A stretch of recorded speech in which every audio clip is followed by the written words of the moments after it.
wanted to do a updated video on my Teryx I bought back in March. When I first did the first couple videos, I hadn't got to ride it much, so I really couldn't talk much about the ride of it, besides, just a little.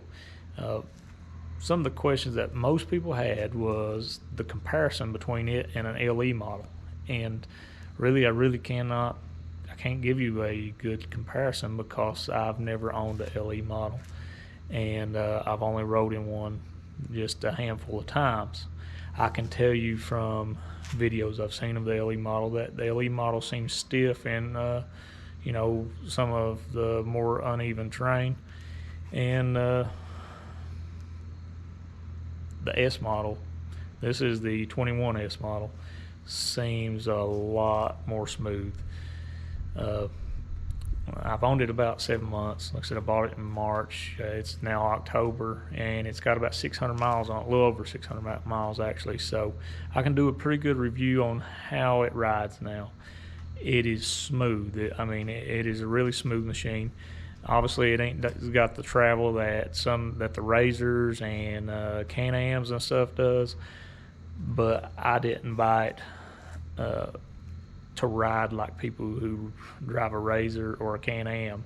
I bought it for the family, something that was smooth to ride for my family, and we go out, go to some of these overlooks. I'll post some pictures in this video of some of the overlooks we went to that are just real close to what I call home here.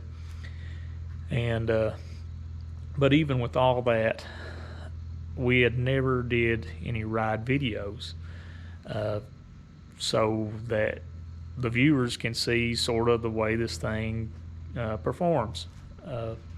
And if you search YouTube, there's very little on the S model out there, especially ride videos or anything like that.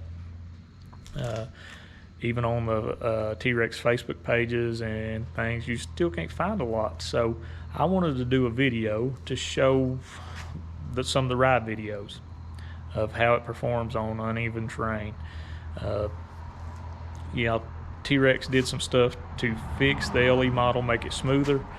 I think the 22 models, they may even went a little bit further and fixed some of the sound and heat issues. I don't know.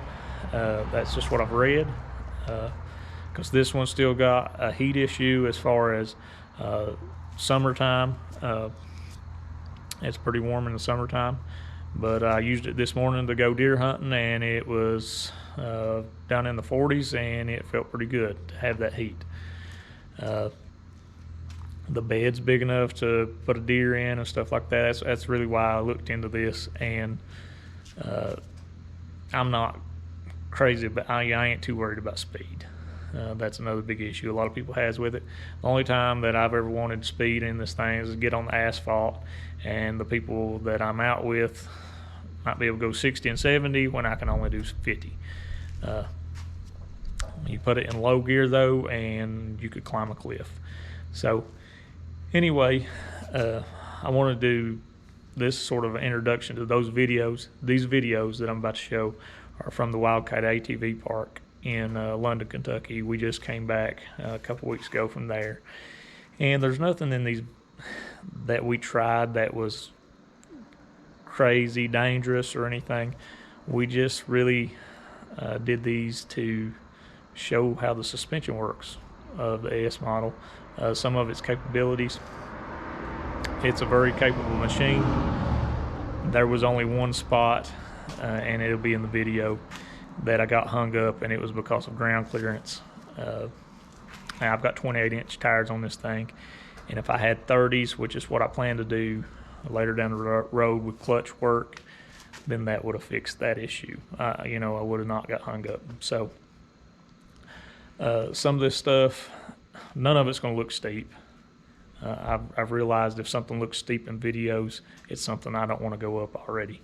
So the videos ain't going to do it justice. It's some of it's fairly steep, and but nothing we went up was really crazy, because